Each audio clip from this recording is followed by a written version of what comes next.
보이는 대로 말고 믿음으로 라는 제목으로 함께 은혜 나누겠습니다. 명절 잘 보내고 계시죠? 우리 몇 분들에게 인사를 할까요? 요즘에 하는 인사. 새해 복 많이 받으십시오. 우리 인사도 다시 한번 할까요? 새해 물가에 심은 나무처럼 번영하고 번성하고 형통하십시오. 자, 인사하시죠.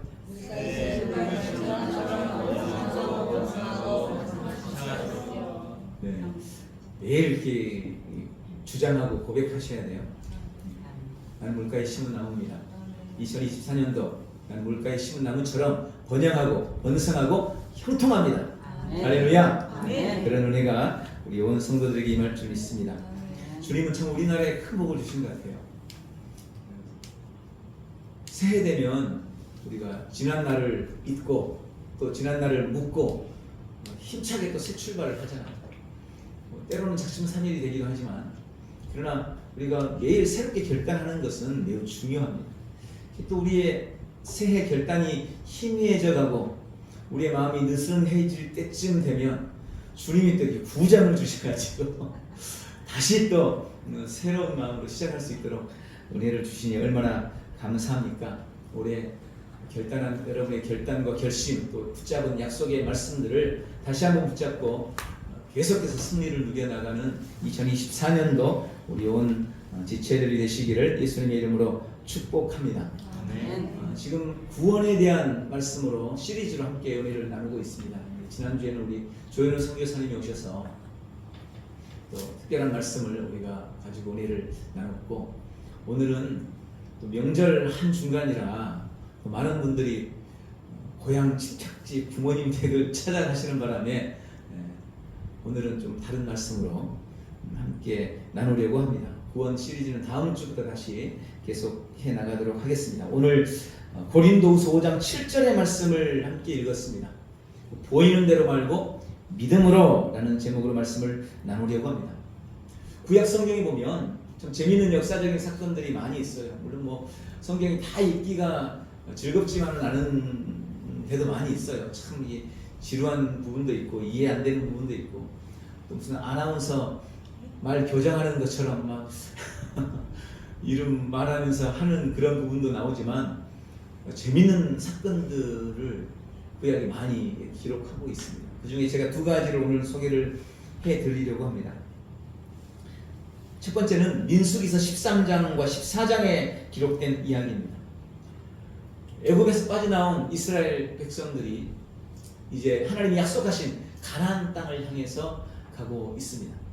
그리고 약 1년여 만에 가나안 땅 앞에 목전에 도착하게 됩니다. 그런데 성경에 읽어보면 이스라엘 백성들이 우리가 그 땅에 들어가기 전에 그래도 그 땅을 한번 정탐을 해봐야 되지 않겠느냐 이렇게 요구를 하는 거예요. 그래서 하나님께서 모세에게 그래 그럼 정탐꾼들을 선출을 해서 정탐을 한번 하고 와라. 그렇게 해서 모세가 각 지파에서 12지파에서 한 명씩 사람을 뽑아서 지도자들을 뽑아서 정탐을 보내게 됩니다. 40일 동안 그들이 들어갈 가나안 땅에 보내게 되죠. 그리고 40일이 지난 다음에 정탐을 떠났던 12명의 정탐꾼들이 돌아와서 보고를 하는 내용이 13장 민수기 13장 14장에 기록되어 있습니다. 12명이 정탐을 하고 왔는데 그 중에 10명은 그렇게 보고를 합니다. 그 땅은 우리의 힘으로는 도저히 정복할 수 없는 우리는 도저히 그 땅의 백성들을 이길 수 없는 그런 땅입니다. 그 땅의 거민들, 그 땅에 살고 있는 사람들은 거인들입니다. 아낙 자손의 후예들로 우리보다 훨씬 크고 우리가 아무리 노력해도 그 땅을 차지할 수 없을 겁니다. 그리고 그 성들은 다 견고하고 강해서 우리의 힘으로는 도저히 그 땅을 차지할 수 없습니다. 이렇게 보고를 한 겁니다. 그러나 12명 중 2명 여호수아와 갈렙은 다르게 보고합니다. 그 땅의 거민들은 크고 장대한 게 맞습니다. 그러나 그 땅은 매우 아름답고 젖과 꿀이 흐르는 땅입니다. 그리고 하나님은 우리에게 그 땅을 주신다고 약속하셨습니다. 그러니 이제 우리가 그 땅을 향하여 쳐들어갑시다. 그들은 우리의 밥입니다. 이런 식으로 보고를 하는 거예요. 우리는 흔히 이 사건 이야기를 들으면서 우리 자신을 늘 여호수아와 갈렙에 대입시켜요. 그래도 나는 여호수아와 갈렙이 아닐까, 그들처럼 보고하는 사람이지 않을까라고 생각하기 쉽습니다. 그러나 우리가 조금만 더 객관적으로 이 사실을 바라보고 진지하게 생각해 본다면 어쩌면 우리도 결코 여호수아나 갈렙처럼 보고하지 못할 것이라는 생각을 하게 됩니다. 왜냐하면 10명의 정탐꾼들이 특별히 무슨 부정적인 생각을 가지고 보고한 게 아니고 그들은 보이는 대로 현실을 따라 지극히 상식적이고 객관적이고 논리적인 생각을 가지고 지금 보고했기 때문에 그렇습니다.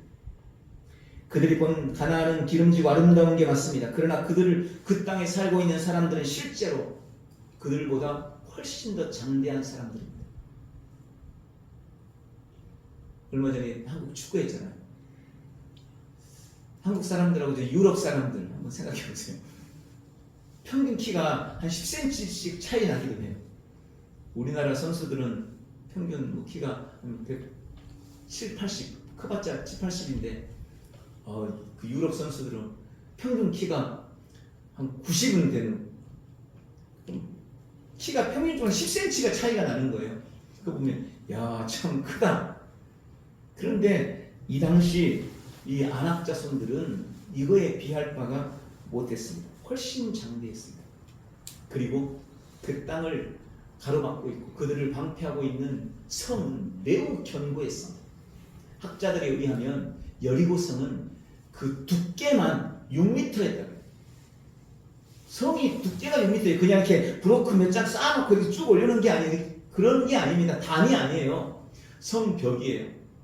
그 벽 위에서 집을 짓고 살았어요. 그만큼 견고한 성, 아무리 봐도 난공불락의 그런 성이었습니다. 그 땅을 보니 이 10명의 정탐꾼들이 봤을 때 객관적으로, 상식적으로, 논리적으로 우리는 그들에 비해 메뚜기와 같이 보이는 겁니다.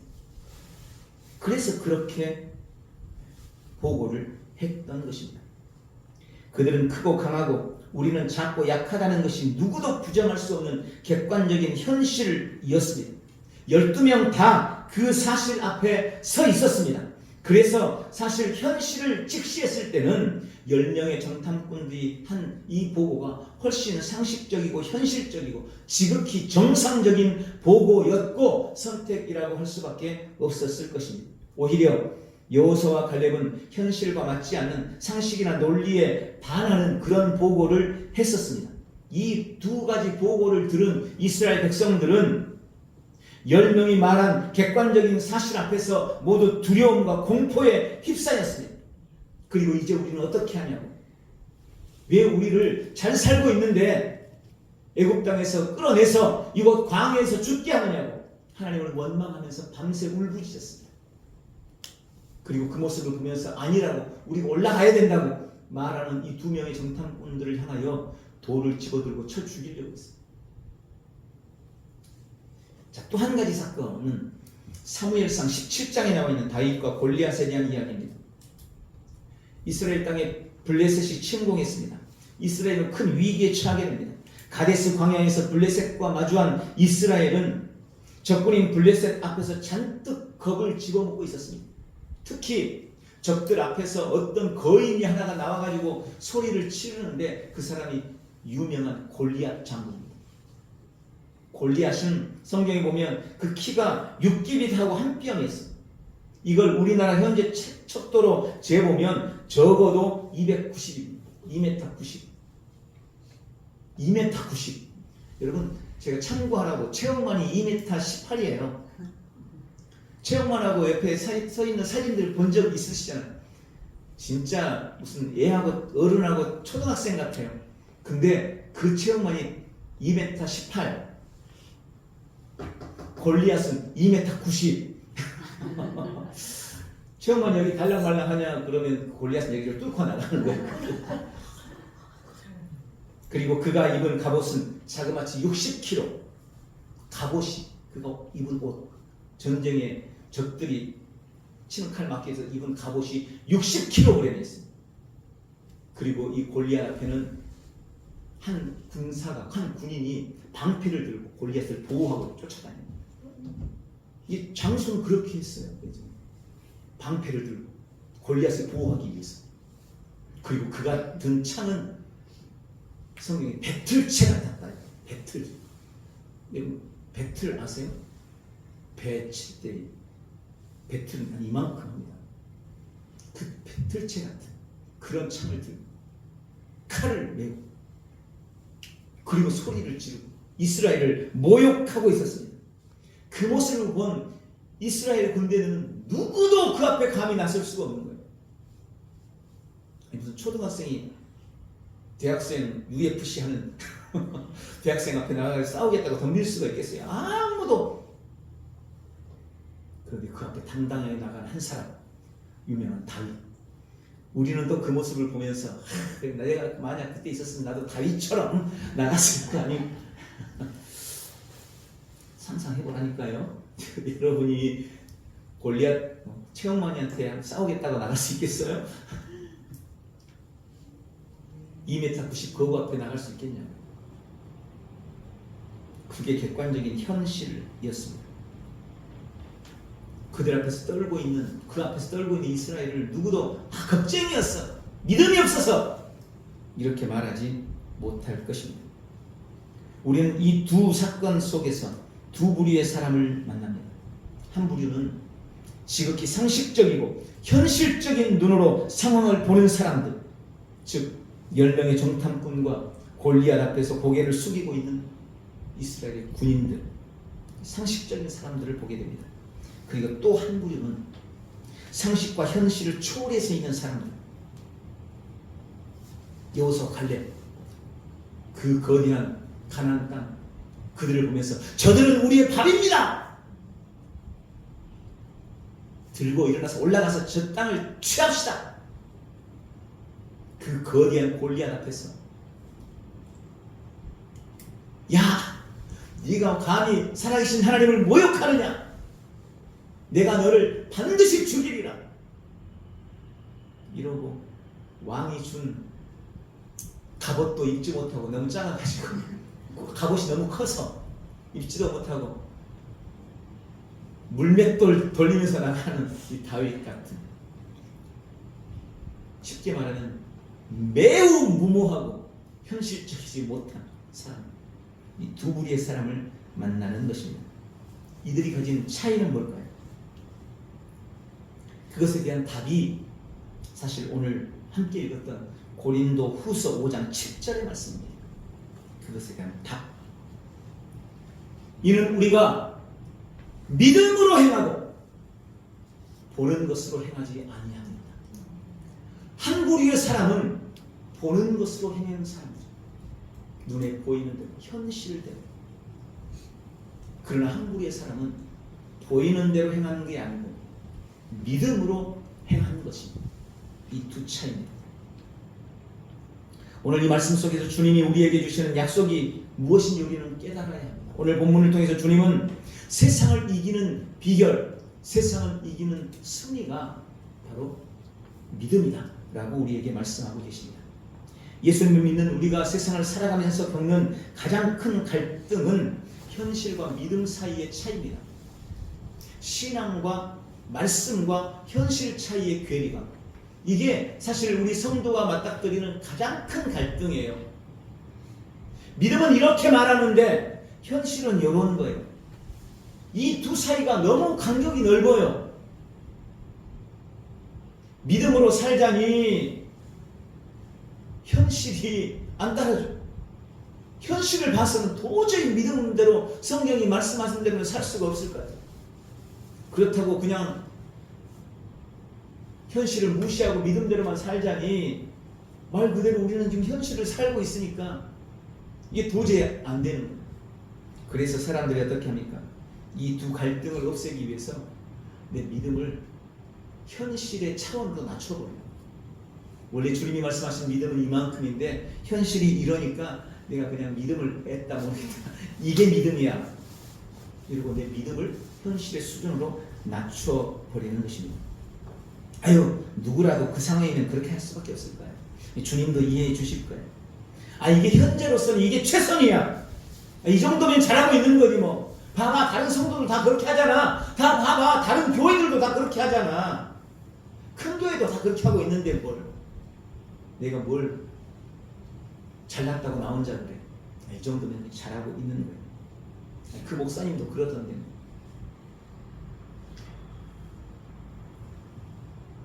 많은 성도들이 하고 있으니까 그렇게 하는 게 맞는 거지.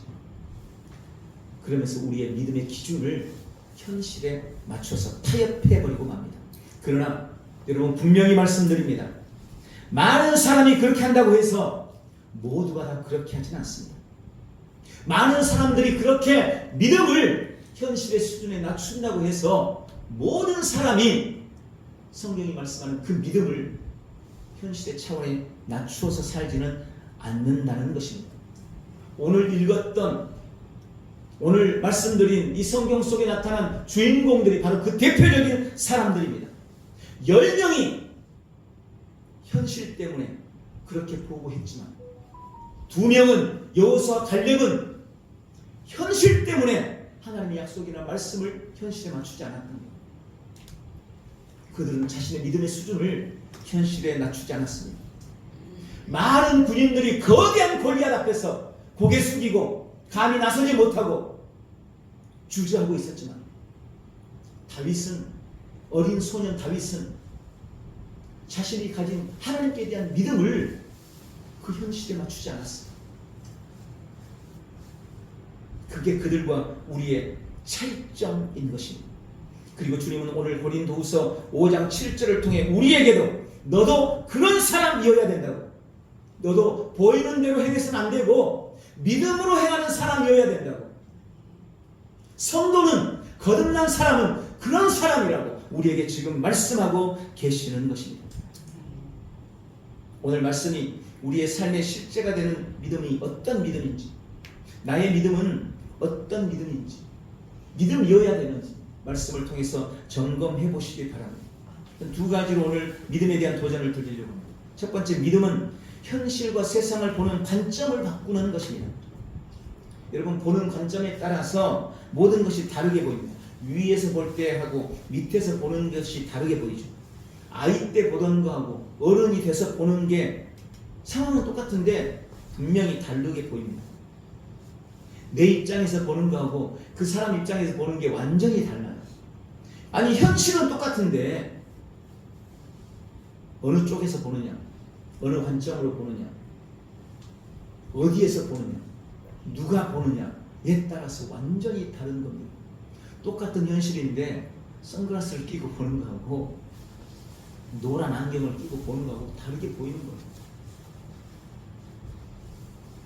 서로 다른 보고를 했던 10명과 2명은 똑같은 현실을 보았습니다. 이스라엘의 수많은 군인들과 다윗이 본 골리앗은 똑같은 한 사람 골리앗입니다. 그런데 그들이 그 현실을 보는 관점은 분명히 달랐습니다. 그들이 골리앗을 보는 관점이 완전히 달랐던 것입니다. 가나안을 보던 10명의 정탐꾼, 그리고 골리앗을 보던 사울 왕이나 다른 군인들은 매우 상식적인 눈을 가지고 사람의 관점에서 그들 자신의 관점으로 그들 앞에 놓여진 현실을 봤어요. 가나안 땅을 보고 골리앗을 보았습니다. 그랬더니 가나안 족속은 자신들보다 훨씬 컸고 그 성은 자신들의 힘으로는 어쩔 수 없는, 도저히 넘을 수 없는 강하고 튼튼한 성으로 보였습니다. 그들의 관점에서 본 골리앗은 자신들보다 2배나 더 컸고 강했습니다. 그러니 자신들의 힘으로는 도저히 골리앗을 이길 수 없었던 것입니다. 그러나 여호수아와 갈렙이 본, 다윗이 본 그들의 현실은 또 달랐습니다. 그들은 하나님의 관점, 말씀의 관점, 믿음의 관점으로 현실을 보았습니다. 그랬더니 가나안 땅은 아무리 그 거민들이 크고 장대해도 하나님께서 그들에게 주신 땅, 하나님이 그들에게 약속한 땅, 그래서 여호수아와 갈렙은 그들이 우리의 밥이다. 왜? 하나님의 관점으로 봤더니 그들은 이스라엘의 밥인 거예요. 그 땅은 이스라엘이 앞으로 살아야 될 땅인 거예요. 그렇게 보였던 겁니다. 다윗은 하나님의 관점으로 골리앗을 봤더니 아무리 큰 골리앗이라 할지라도 그저 돌멩이 하나면 목숨이 끊기는 연약하고 나약한 인간밖에 안 된 거예요. 그렇게 보였던 겁니다. 다윗이 무슨 특별한 특수훈련을 받아가지고 그 거구 골리앗쯤은 이길 수 있는 능력을 소유했기 때문이 아니라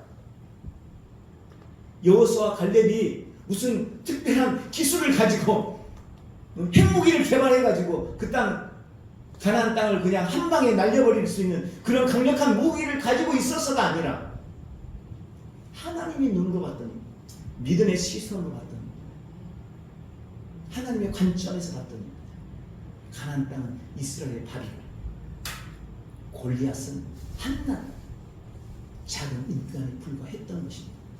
그들의 보는 관점에 따라 그들이 완전히 달라졌습니다. 여러분, 우리의 믿음이라는 것은 우리 자신을 믿는 것이 아닙니다.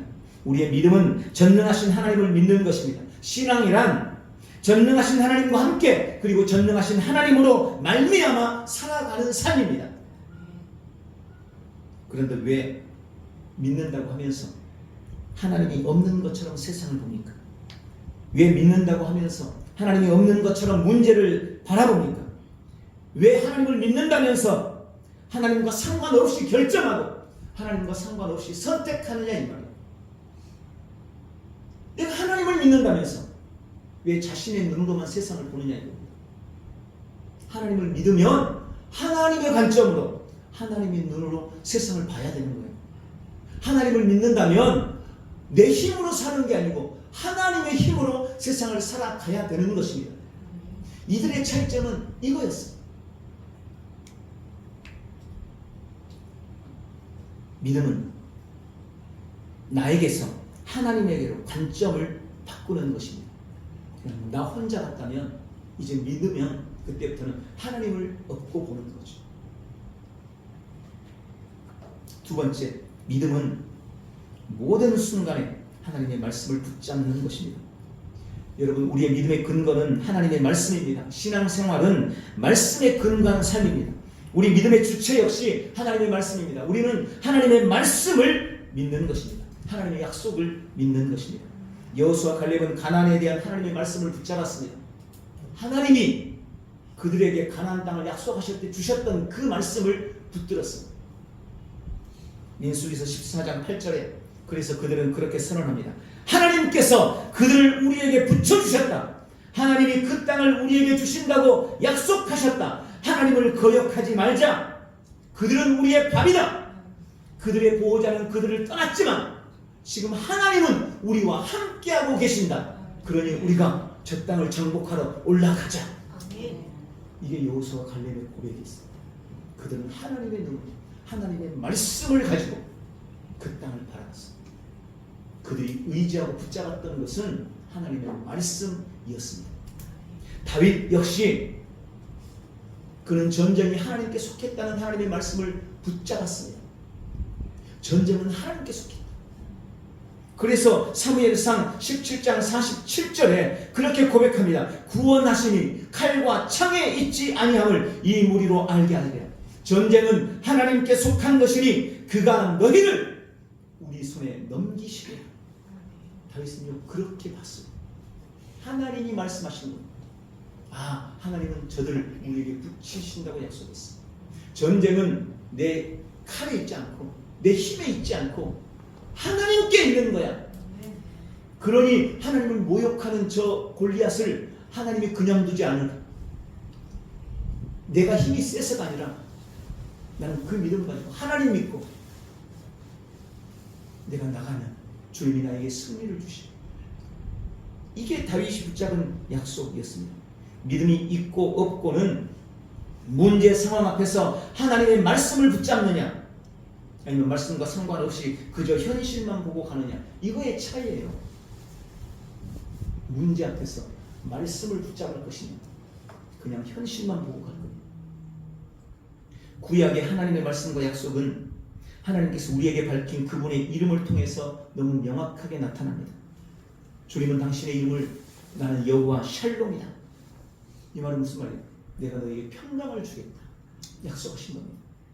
나는 여호와 니시다. 나는 승리의 깃발이다. 이 말은 주님이 우리에게 승리를 주시겠다고 약속하시는 겁니다. 나는 여호와 라판이라. 나는 너희를 치료하는 여호와다. 그러니 내가 너희를 치료할 거야 라고 약속하시는 겁니다. 나는 여호와 이레라.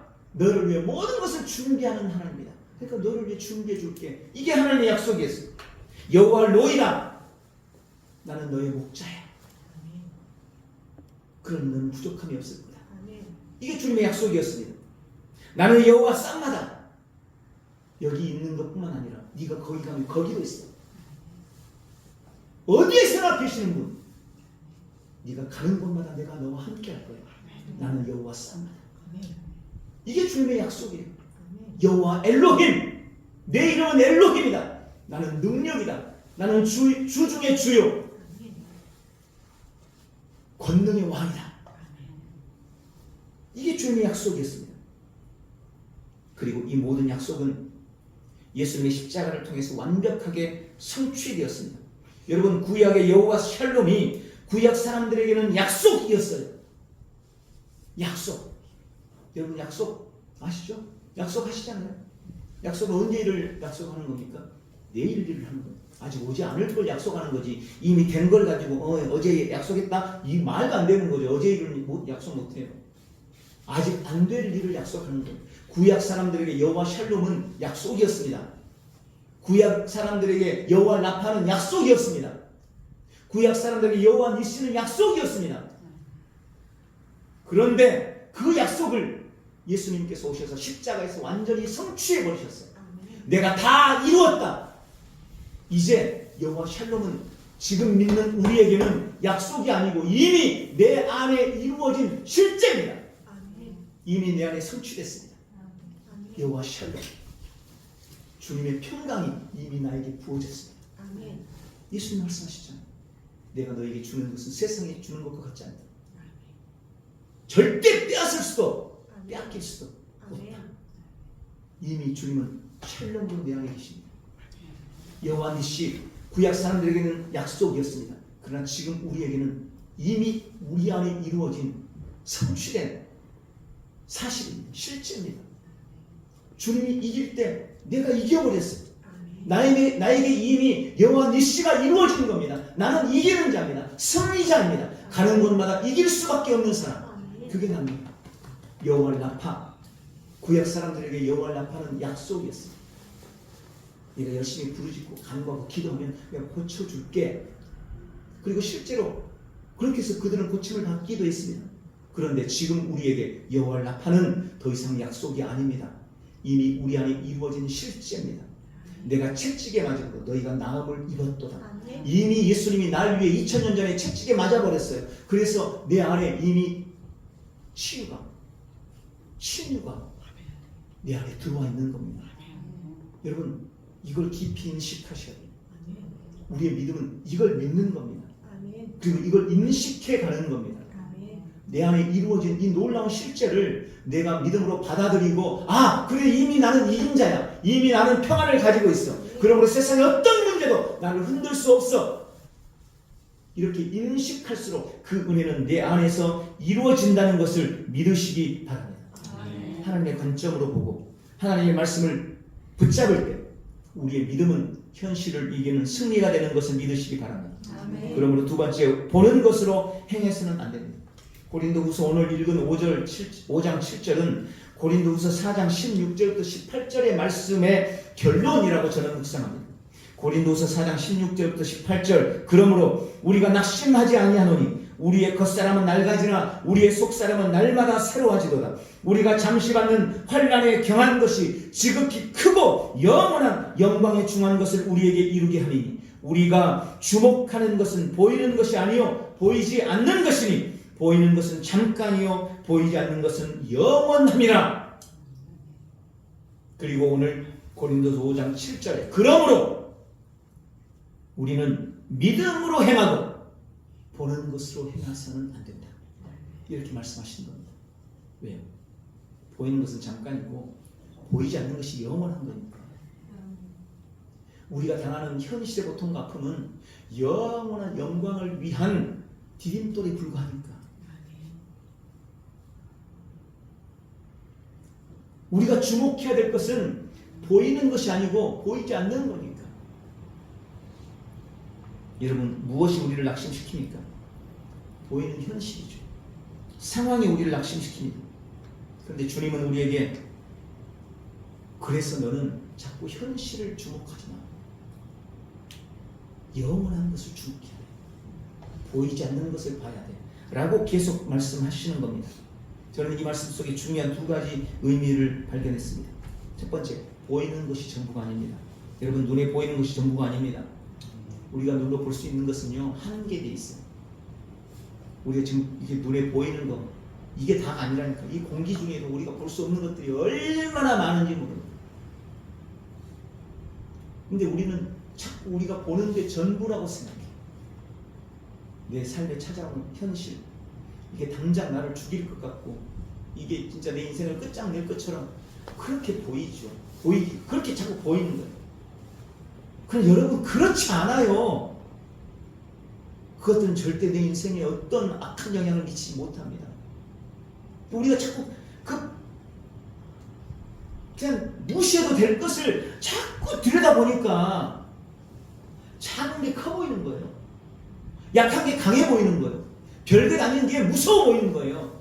여러분, 원래 그런 겁니다. 내가 자꾸 그걸 주목해서 보면 그게 점점 거대해져 보이는 거예요. 그래서 나 스스로 위축되고 눌리는 겁니다. 얼마나 어리석은 일인지 몰라요. 그래서 주님이, 야, 너 그 보는 거 그거 주목해서는 안 돼. 그거 보지 말고 더 큰 걸 봐. 더 넓은 걸 봐. 더 많은 걸 봐. 우리 주님이 그렇게 말씀하고 계시는 것입니다. 보이는 것은 보이지 않는 것 중에 아주 작은 일부에 불과합니다. 그것은 사실이 아닙니다.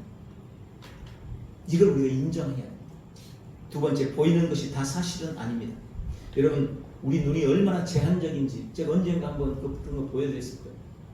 우리 눈이요, 정확하게 보는 것 같은데 정확하지가 않아요. 색깔도 구분을 못해요. 나는 분명히 그렇게 봤는데 그게 아닌 경우가 얼마나 많은지 몰라요.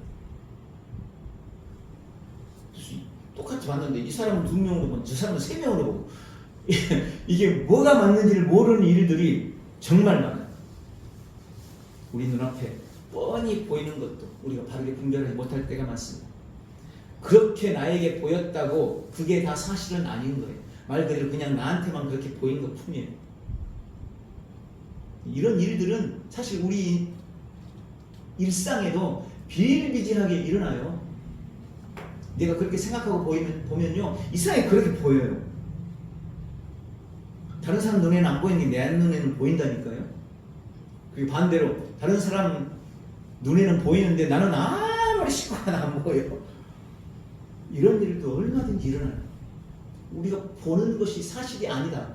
사실이 아닐 수도 있다. 이걸 우리가 인정해야 됩니다. 그런데 우리는 자꾸 내가 본 게 다 맞다고 생각해요.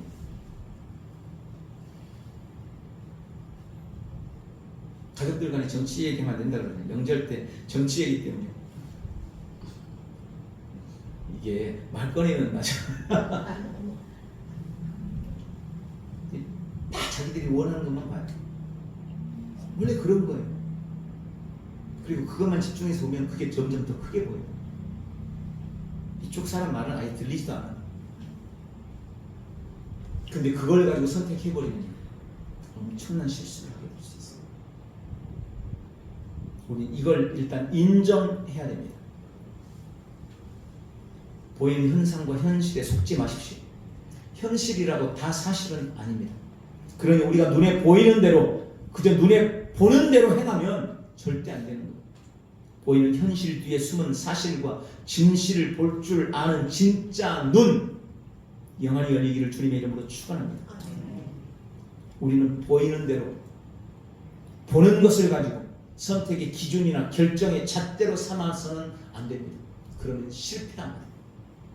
주님은 우리에게 뭐라고 말씀합니까? 믿음으로 보라고 말씀합니다. 믿음으로. 우리 믿음으로 행해야 되는데 믿음으로 행하기 위해서는 먼저 믿음으로 바라봐야 합니다. 믿음으로 행하려니까 당연히 믿음으로 봐야 되죠. 제가 자주 드리는 예입니다. 저는 이게 참 마음에 들더라고요. 이 예화가. 한 아이가 고층 아파트와 높은 빌딩 사이에 있는 작은 교회에 다녔어요. 우리 교회 같은가 봐요. 아파트 단지 막 통계층 굵은 건물들 사이 작은 교회. 예. 그런 교회에 다니고 있었어요. 근데 어느 날 학교에서 선생님이 미술 시간에 자기가 좋아하는 건물이나 집을 그림으로 그려보라고. 근데 이 아이가 도화지 한복판에다가 자기 교회를 이따만하게 그리고 옆에는 이마트 쬐까맣게 하나 그리고 옆에는 통계청 요만하게 그리고 여기는 무지개 아파트 요만하게 그리고 옆에 샛별 아파트 요만하게 그리고 그렇게 그림을 그린 거예요. 그러니까 그 옆에 있는 친구들이 보니까 아니 이마트도 엄청 크고 통계청도 엄청 높고 아파트도 엄청 크고 지금 교회는 있는지 없는지도 잘 모르는데 교회를 가운데다 크게 그려놓고 나머지는 쬐끄맣게 지어놓으니까 애들이 막 놀리는 거예요. 아이 선생님 얘 좀 보세요. 거짓말로 그림 그렸어요. 그 모습을 보면 선생님이 이유를 물었습니다. 너 이렇게 교회를 크게 그린 이유가 뭐야? 라고 물었더니 이 아이가 그렇게 대답했어요. 선생님, 저는 예수님이 계신 우리 교회가 세상에서 제일 커 보여요. 믿음으로 본다는 건 저는 그거라고 생각해요. 이사야서 2장 2절에 보면 아주 재미있는 말씀이 있습니다. 마지막 때에 주님의 성전이 서 있는 산이 모든 산 가운데서 으뜸가는 산이 될 것이며 모든 언덕보다 높이 솟을 것이니 모든 민족이 물밀듯 그리로 몰려들 것이다. 이사야가 이렇게 선언했습니다. 마지막 때 그때 되면 하나님의 성전이 있는 그 산이 세계에서 으뜸이 된다는 거죠. 하나님의 성전이 지어진 그 언덕이 가장 높이 솟아오른다는 거예요. 여기 믿음으로 보는 거예요. 우리가 우리의 시선을 자꾸 그런 식으로 봐야 돼요. 주님이 우리에게 지금 묻습니다. 너 현실을 크게 볼래? 나를 크게 볼래? 여러분, 현실을 크게 보시겠습니까? 주님을 크게 보시겠습니까? 그저 우리 눈에만 보이는 대로 그렇게만 보시겠습니까? 아니면 믿음으로 보시겠습니까? 믿음으로 보는 복된 성도들 되시기 바랍니다. 그리고 마지막으로 믿음으로 행하십시오. 현실이 크게 보이는 사람은 말 그대로 현실을 따라 보는 대로 행할 수밖에 없을 겁니다. 그러나 주님이 크게 보이는 사람은 주님을 따라 믿음대로 말씀대로 행하게 될 것입니다. 그러므로 우리는 믿음의 사람답게 오늘 여호수아와 갈렙이 그렇게 보았기 때문에 그렇게 말했던 것처럼 오늘 다윗이 그렇게 보았기 때문에 그렇게 행했던 것처럼 우리도 믿음으로 보고 하나님의 관점에서 보고 말씀의 관점에서 보고 말씀으로 바라봄으로 그렇게 행하는 우리 모두가 되시기를 주님의 이름으로 축원합니다. 말씀을 맺겠습니다. 우리에게 다가오는 수많은 인생의 문제와 모든 현실 앞에서 우리 주님은, 우리 믿음은 그것보다 훨씬 크다는 사실을 오늘 깊이 깨달으시기 바랍니다. 그리고 그저 눈에 보이는 대로가 아니라 믿음으로 보고 믿음으로 행하기를 결단하는 우리 모든 성도들이 다 되시기를 예수님의 이름으로 축원합니다. 기도하겠습니다. 조신 주님, 우리에게 믿음 주셔서 감사합니다. 나는 더 이상 현실과 믿음 사이에서 갈등하지 않을 것입니다. 이제 눈에 보이는 대로 반응하고 결단하고 선택하기를 거절합니다. 현실과 감각대로 선택하거나 결정하지 않을 것입니다. 나는 언제나 하나님의 관점과 시선으로 문제 현실을 바라보고 모든 순간에 하나님의 약속과 말씀을 붙들기로 결심합니다. 오늘 하나님의 약속과 말씀을 보고 모든 것을 믿음으로 바라보며 오직 믿음을 따라 행하여서 범사에 승리하는 우리 모든 성도들 다 되도록 축복해 주시옵소서. 예수님의 이름으로 기도하옵나이다. 아멘. 우리 다 같이 일어나셔서 오늘 말씀을 기억하며